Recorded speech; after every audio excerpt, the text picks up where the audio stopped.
ಅಸ್ಸಲಾಮು ಅಲೈಕುಂ brothers and sisters, ಹೆಂಗಿದ್ರ ನೀವೆಲ್ಲರೂ? ನಾನು ನಿಮ್ಮ ಮುಸ್ಲಿಂ ಕನ್ನಡಿಗ. ಇವತ್ತಿನ ಪ್ರಶ್ನೆ ಏನೆಂದರೆ, ಮುಸ್ಲಿಮರು ಸರ್ಕಮ್ಸಿಷನ್ ಯಾಕೆ ಮಾಡುತ್ತಾರೆ? ಮುಸ್ಲಿಮರು ಕುಂಜಿ ಕಟಿಂಗ್ ಯಾಕೆ ಮಾಡುತ್ತಾರೆ? ಮುಂಜಿ ಕಟಿಂಗ್ ಯಾಕೆ ಮಾಡುತ್ತಾರೆ? ಸುನ್ನತ್ ಯಾಕೆ ಮಾಡುತ್ತಾರೆ ಅಂತ. ಬ್ರದರ್, ಫಸ್ಟ್ ಆಫ್ ಆಲ್ ಚೆನ್ನಾಗಿರೋ ಪ್ರಶ್ನೆ ಕೇಳಿದೀರಾ. ಆ ಇಂಡಿಯಾ ಕರ್ನಾಟಕದಲ್ಲಿ ಇದೆಲ್ಲ ಪ್ರಶ್ನೆಗಳು ಬಹುತ್ ಕಾಮನ್ ಆಗಿರುತ್ತೆ. ಯಾಕೆ ಪ್ರತಿ ಮುಸ್ಲಿಂ ಆತರ ಮಾಡ್ತಾರೆ? ಇದು ಸಂಪ್ರದಾಯನ, ಅಥವಾ ಇದು ಏನಾದ್ರೂ ಬೇರೆ ಕಾರಣ ಇದೆಯಾ ಅಂತ. ಬನ್ನಿ, ನಾನು ನಿಮ್ಗೆ ಸಿಂಪಲ್ ಆಗಿ ಹೇಳಕ್ ಟ್ರೈ ಮಾಡ್ತೀನಿ. ಮೊದ್ಲು ಸರ್ಕಮ್ಸಿಷನ್ ಅಂದ್ರೆ ಅದೇ ಕುಂಜಿ ಕಟಿಂಗ್ ಅಂದ್ರೆ ಏನಂತ ಸರಳವಾಗಿ ನಿಮ್ಗೆ ಹೇಳ್ತೀನಿ ನೋಡಿ.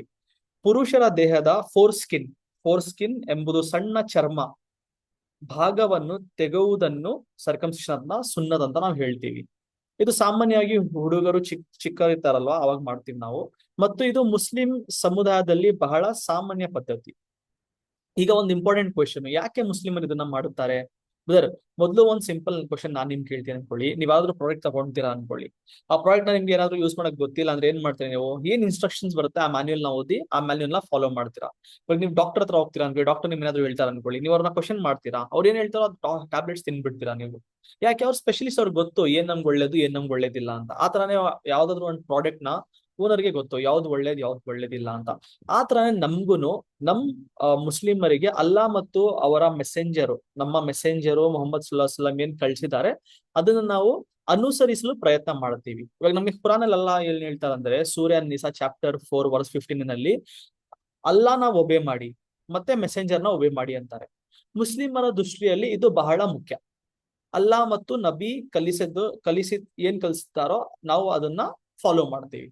ಈಗ ಒಂದು ಇಂಟ್ರೆಸ್ಟಿಂಗ್ ಕ್ವೆಶನ್ ಇದು. ನಾವೇನ್ ಮಾಡ್ತೀವಿ, ಇದು ಕುಂಜಿ ಕಟ್ಟಿಂಗು ಸರ್ಕಮ್ಸಿಷನ್, ಇದು ಪ್ರಾಫೆಟ್ ಮೊಹಮ್ಮದ್ ಇಂದ ಬಂದಿದ್ದ, ಪ್ರಾಫೆಟ್ ಮೊಹಮ್ಮದ್ ಸಲ್ಲಲ್ಲಾಹು ಇಂತ ಅಲ್ಲ, ಇದು ಅವ್ರಿಗಿಂತ ಮುಂಚೆ ಬಂದಿದ್ದು. ಇವಾಗ ಇನ್ನೊಂದು ಪ್ರಾಫಿಟ್ ಇದ್ದಾರೆ, ಪ್ರಾಫಿಟ್ ಇಬ್ರಾಹಿಂ ಅಲೈಹಿಸ್ಸಲಾಂ ಅಂತ. ಅವ್ರಿಗೆ ಮುಸ್ಲಿಮರು ಫಾಲೋ ಮಾಡ್ತಾರೆ, ಕ್ರಿಶ್ಚಿಯನ್ಸ್ ಫಾಲೋ ಮಾಡ್ತಾರೆ, ಜ್ಯೂಸ್ ಫಾಲೋ ಮಾಡ್ತಾರೆ. ಸೊ ಅವರು ಬೇರೆ ಧರ್ಮದಲ್ಲಿ ಗೌರವಿಸಿದ ಮಹಾನ್ ಪ್ರೊಫೆಟ್ ಅವರು. ಬೇರೆ ಧರ್ಮಗಳೆಲ್ಲ ಅವ್ರಿಗೆ ಗೌರವಿಸಿದೆ. ಸೊ ಇವರು ನಮ್ಗೊಂದ್ ಏನ್ ಹೇಳ್ತಾರೆ ಅಂದ್ರೆ, ನಮ್ಗೊಂದ್ ಏನ್ ಹೇಳ್ತಾರೆ, ಪ್ರೊಫೆಟ್ ನಮ್ಗೆ ಏನ್ ಹೇಳಿದ್ರು, ಪ್ರೊಫೆಟ್ ಸಲ್ಲಲ್ಲಾಹು ಇಬ್ರಾಹಿಂ ಅಲೈಹಿಸ್ಸಲಾಂ ಏನ್ ಮಾಡಿದ್ರು ಅದನ್ನ ನಾನು ಮಾಡಕ್ ಟ್ರೈ ಮಾಡ್ತೀನಿ ಅಂತಾರೆ. ಸೊ ನಮಗೆ ಪ್ರೊಫೆಟ್ ಮೊಹಮ್ಮದ್ ಸಲ್ಲಲ್ಲಾಹು 1,500 ಹಿಂದೆ ಇದು ಬಂದಿತ್ತು. ಆದ್ರೆ ಇವರು ಇಬ್ರಾಹಿಂ ಅಲೈಹಿಸ್ಸಲಾಮು ಕೇವಲ 4,000 ವರ್ಷಗಳ ಹಿಂದೆ ಬಂದಿದ್ದು. ಸೊ ಅವ್ರು ಇದನ್ನ ಮಾಡಿದ್ರು. ಆಮೇಲೆ ಅವ್ರು ಏನ್ ಮಾಡಿದ್ರು, ಅದನ್ನ ಅದೇ ಸುನ್ನತ್ ಬಹಳ ಪುರಾತನ ಪರಂಪರ. ಮತ್ತೆ ನಮ್ಗೆಲ್ಲ ಏನ್ ಹೇಳಿದ್ರು ಅಂದ್ರೆ, ಸೂರ್ಯ ನಹಲ್ 16:120 ಚಾಪ್ಟರ್ 16 ವರ್ಸ್ 120 ಅದರಲ್ಲಿ ಇಬ್ರಾಹಿಂ ಅವರು ಏನು ಮಾಡಿದ್ರು ಅದನ್ನ ನೀವು ಮಾಡಿ ಅಂತ ಹೇಳಿದ್ರು. ಗಮನಿಸಿ, ಅಲ್ಲಾ ಇದನ್ನ ಪ್ರೊಫೆಟ್ ಮೊಹಮ್ಮದ್ ಸಲ್ಲಲ್ಲಾಹುಗೆ ಇಬ್ರಾಹಿಂ ಅಲೈಹಿಸ್ಸಲಾಂ ಏನ್ ಮಾಡಿದ್ರು ಅದನ್ನ ಫಾಲೋ ಮಾಡಿ ಅಂತಾನು ಹೇಳಿದ್ರು. ಈಗ ಒಂದು ಇಂಪಾರ್ಟೆಂಟ್ ಕ್ವೆಶನ್, ಇಸ್ಲಾಂ ಸುನ್ನತ್ಗೆ ಯಾಕೆ ಮಹತ್ವ ಕೊಡುತ್ತೆ? ಯಾಕಂದ್ರೆ ನಮ್ಗೆ ಪ್ರೊಫೆಟ್ ಮೊಹಮ್ಮದ್ ಸಲ್ಲಲ್ಲಾಹು ಏನ್ ಹೇಳಿದ್ರು ಅಂದ್ರೆ, ನಿಮ್ದಲ್ಲಿ 5 ವಿಷಯಗಳಿದೆ, ಅದನ್ನ ನೀವು ಮಾಡಬೇಕು ಕ್ಲೀನ್ ಆಗಿರ್ಬೇಕಂದ್ರೆ. ಒಂದು, ಕುಂಜಿ ಕಟಿಂಗ್. ಸೆಕೆಂಡು, ಇದನ್ನ ಟ್ರಿಮ್ ಮಾಡಬೇಕು. ನೆಕ್ಸ್ಟ್, ನಿಮ್ ನೇಲ್ಸ್ ಕಟ್ ಮಾಡಬೇಕು. ಆಮೇಲೆ ನಿಮ್ ಆರ್ಮ್ ಪಿಟ್ ಅಲ್ಲಿ ಇರೋದ್ ನೋಡಿ ಹೇರ್ಸ್, ಅದನ್ನ ತೆಗಿಬೇಕು. ಆಮೇಲೆ ನಿಮ್ ಪ್ಯೂಬಿಕ್ ಹೇರ್ಸ್, ಪ್ರೈವೇಟ್ ಪಾರ್ಟ್ಸ್ ಮೇಲೆ ಬರುತ್ತಲ್ವಾ ಹೇರ್ಸ್, ಅದನ್ನ ನೀವು ಕ್ಲೀನ್ ಮಾಡ್ಬೇಕು. ಇದು ಫಿತ್ರಾ ಅಂದ್ರೆ ಏನ್ ಗೊತ್ತಾ ನಿಮ್ಗೆ? ಅಲ್ಲಾ ಮನುಷ್ಯನ ಸೃಷ್ಟಿಸಿದ ನೈಸರ್ಗಿಕ ಪದ್ಧತಿ. ಅದು ನ್ಯಾಚುರಲ್ ಕ್ಲೀನ್ನೆಸ್, ನ್ಯಾಚುರಲ್ ಪ್ಯೂರಿಟಿ. ಈಗ ಒಂದು ಸಿಂಪಲ್ ಕ್ವೆಶನ್, ನಾವು ರೆಗ್ಯುಲರ್ ಗಾಗಿ ನೇಲ್ಸು ಕಟ್ ಮಾಡ್ತೀವಿ, ಕೂದಲನ್ನು ಟ್ರಿಮ್ ಮಾಡ್ತೀವಿ, ದೇಹವನ್ನು ಕ್ಲೀನ್ ಇಟ್ಕೊಂತೀವಿ. ಯಾಕೆ? ಶುಚಿತಕ್ಕಾಗಿ ಬ್ರದರ್. ಇಸ್ಲಾಂ ಸುನ್ನತ್ ಅನ್ನ ಸಹ ಕ್ಲೀನ್ನೆಸ್ ಮತ್ತು ಫಿತ್ರನ ಒಂದು ಭಾಗ ಅಂತ ಕಲಿಸುತ್ತದೆ ನಮ್ಗೆ. ಮತ್ತು ಒಂದು ಇಂಟ್ರೆಸ್ಟಿಂಗ್ ವಿಷಯ ಏನಂದ್ರೆ, ಸರ್ಕಮ್ಸಿಷನ್ ನ ಇಸ್ಲಾಂ ಅಲ್ಲಿ ಮಾತ್ರ ಇಲ್ಲ, ನೀವು ಜ್ಯೂಸ್ ಅಲ್ಲೂ ಮಾಡಿಸ್ತಾರೆ, ಕ್ರಿಶ್ಚಿಯನ್ಸು ಮಾಡ್ತಾರೆ.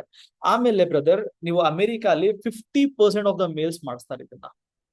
ಅಂದ್ರೆ ಇದು ಇಸ್ಲಾಂ ಮಾತ್ರ ಮದುವ ವಿಷಯ ಅಲ್ಲ, ಇದು ಬಹಳ ಪುರಾತನ ಪರಂಪರ ಇದು.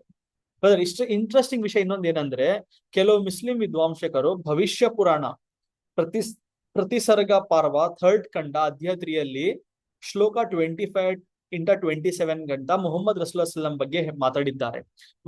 ಏನಂತ ಇದೆ ಅಂದ್ರೆ, ಮೊಹಮ್ಮದ್ ಸಲ್ಲಲ್ಲಾಹು ಬರ್ತಾರೆ, ಅವ್ರಿಗೆ ಯಾರು ಫಾಲೋ ಮಾಡ್ತಾರೋ ಅವರು ಬಿಯರ್ಡ್ ಬಿಟ್ಟಿರ್ತಾರೆ, ಸರ್ಕಮ್ಸಿಷನ್ ಮಾಡಿರ್ತಾರೆ ಅಂತ ಬರುತ್ತೆ. ಸೊ ಅದಲ್ಲೂ ಮೆನ್ಷನ್ ಆಗಿದೆ. ಆದ್ರೆ ನಮ್ಮ ಮುಖ್ಯ ಆಧಾರ ಹಿಂದೂ ಗ್ರಂಥಗಳಲ್ಲ. ಮುಸ್ಲಿಂ ಸುನ್ನತ್ ಮಾಡಿಸಲು ಅಲ್ಲಾಹನ ಮಾರ್ಗದರ್ಶನಕ್ಕಾಗಿ ಪ್ರಾಫೆಟ್ ಇಬ್ರಾಹಿಂ ಅವರ ಪರಂಪರ ಮತ್ತು ಪ್ರಾಫೆಟ್ ಸಲ್ಲಲ್ಲಾಹು ಅಲೈಹಿ ವಸಲ್ಲಂನ ನಮ್ಗೆ ಕಲಿಸಿದ್ದ ಫಿತ್ರ ಅದು. ಈಗ ಕೆಲವರು ಕೇಳ್ತಾರೆ, ಆಯ್ತಪ್ಪ ನೀನ್ ಮಾಡಿಸ್ತೀಯಾ, ಅದ್ರಲ್ಲಿ ಏನ್ ಬೆನಿಫಿಟ್ಸ್ ಇದೆ, ಕುಂಜಿ ಕಟಿಂಗ್ ಅಲ್ಲಿ ಸೈಂಟಿಫಿಕ್ ಬೆನಿಫಿಟ್ಸ್ ಏನಿದೆ ಹೇಳು ಅಂತಾರೆ. ಸೊ ವರ್ಲ್ಡ್ ಹೆಲ್ತ್ ಆರ್ಗನೈಸೇಷನ್ ಪ್ರಕಾರ ಅದ್ ನೀವು ಮಾಡಿಸಿದ್ರೆ ನಿಮ್ಗೆ ಈಸಿಯರ್ ಕ್ಲೀನ್ಲಿನೆಸ್ ಇದೆ, ಇನ್ಫೆಕ್ಷನ್ಸ್ಗೆ ರಿಸ್ಕ್ ಕಮ್ಮಿ ಇದೆ, ಮೆಡಿಕಲ್ ಕಂಡೀಷನ್ ರಿಸ್ಕ್ ಕಮ್ಮಿ ಇದೆ, ಆಮೇಲೆ HIV ಹೆಡ್ಸ್ ಕಮ್ಮಿ ಆಗತ್ತೆ ನಿಮ್ಗೆ, ಎಷ್ಟೋ ರೀಸನ್ಸ್ ಇದೆ. ಆಮೇಲೆ ಇದು ಮೇನ್ ಇಂಪಾರ್ಟೆಂಟ್ ಏನಂದ್ರೆ ಸೆಕ್ಷುವಲ್ ಪ್ಲೆಷರ್ ಜಾಸ್ತಿ ಸಿಗತ್ತೆ. ಸೊ ನನ್ ಲಾಜಿಕ್ ಏನಂದ್ರೆ ನೀವು ಪೆನ್ಸಿಲ್ ನ ಶಾರ್ಪ್ ಮಾಡಿದ್ರೆ ಚೆನ್ನಾಗಿ ಬರೀಬಹುದು. ಸೊ ಆತರ. ಆದ್ರೆ ಒಂದು ವಿಷಯ ನೆನಪಿಡಿ, ಮುಸ್ಲಿಮರು ಸುನ್ನತ್ ಮಾಡಿಸ್ಕೊಳ್ಳೋದು ಸೈನ್ಸ್ ಹೇಳಿದಕ್ಕಲ್ಲ, ಮುಸ್ಲಿಂ ನಾವು ಅದ್ ಸುನ್ನತ್ ಮಾಡಿಸೋದು ಅಲ್ಲಾ ಮಾರ್ಗದರ್ಶನಕ್ಕಾಗಿ, ಪ್ರೊಫೆತ್ ಕಲಿಸಿದ ಪದ್ಧತಿಗಾಗಿ, ಆಮೇಲೆ ಪ್ರೊಫೆತ್ ಇಬ್ರಾಹಿಂ ಅಲೈಹಿಸ್ಸಲಾಂ ಅವರ ಪರಂಪರೆಗಾಗಿ. ಹೆಲ್ಪ್ ಬೆನಿಫಿಟ್ ಇದೆ, ಅದು ಬೋನಸ್. ಮುಖ್ಯ ಕಾರಣ ಅಲ್ಲಾ ಮತ್ತು ನಬಿ ಕಲಿಸಿದ್ ಮಾಡೋದು. ಈಗ ಒಂದು ಸಿಂಪಲ್ ಕ್ವೆಶನ್, ಮುಸ್ಲಿಮರು ಸುನ್ನತ್ ಯಾಕೆ ಮಾಡುತ್ತಾರೆ? ಫ್ಯಾಷನ್ಗಾಗಿನ? ಅಲ್ಲ. ಸೈನ್ಸ್ಗಾಗಿನ? ಅಲ್ಲ. ಸಂಪ್ರದಾಯಕ್ಕಾಗಿನ? ಅಲ್ಲ ಬ್ರದರ್. ಅಲ್ಲಾನ ಮಾರ್ಗದರ್ಶನಗಾಗಿ, ಮೆಸೆಂಜರ್ಗೆ ಒಬೆ ಮಾಡಲು, ಮತ್ತೆ ಪ್ರೊಫೆತ್ ಇಬ್ರಾಹಿಂ ಅವರ ಪರಂಪರೆಯನ್ನು ಕಂಟಿನ್ಯೂ ಮಾಡಲು, ಆಮೇಲೆ ಇದೊಂದು ಕ್ಲೀನ್ಲಿನೆಸ್ ಪಾರ್ಟ್, ಆಮೇಲೆ ಮುಸ್ಲಿಂ ಐಡೆಂಟಿಟಿಯ ಒಂದು ಭಾಗ. ಅದರಿಂದ ಮುಸ್ಲಿಮರು ಇದು ಕುಂಜಿ ಕಟಿಂಗ್ ಸುನ್ನತ್ನ ಮಾಡಿಸ್ತೀವಿ. ಯಾಕಂದ್ರೆ ಇಸ್ಲಾಂ ಕ್ಲೀನಿಂಗ್ಸ್ಗೆ ಮತ್ತು ಪ್ರೊಫೆತ್ಗಳ ಪರಂಪರಾ ಬಹಳ ಮಹತ್ವ ಕೊಡುತ್ತದೆ. ಇದೇ ನಿಮ್ಮ ಕ್ವೆಶನ್ ಆನ್ಸರು, ಯಾಕೆ ನೀವು ಕುಂಜಿ ಕಟಿಂಗು ಸುನ್ನತ್ ಮಾಡಿಸ್ಕೊಂತೀರಾ ಅಂತ. ನಿಮ್ಮ ಅಭಿಪ್ರಾಯ ಏನು ಡೆಫಿನೆಟ್ಲಿ ಕಮೆಂಟ್ಸ್ ಅಲ್ಲಿ ಹೇಳಿ. ಆಮೇಲೆ ನಿಮ್ಗೆ ಏನಾದ್ರು ಕ್ವೆಶನ್ಸ್ ಇದ್ರೆ ಕಮೆಂಟ್ಸ್ ಅಲ್ಲಿ ಕೇಳಿ, ನಾನು ಅದನ್ನ ಕನ್ನಡದಲ್ಲಿ ಆನ್ಸರ್ ಮಾಡಕ್ ಟ್ರೈ ಮಾಡ್ತೀನಿ. ಜೈ ಹಿಂದ್, ಜೈ ಕರ್ನಾಟಕ.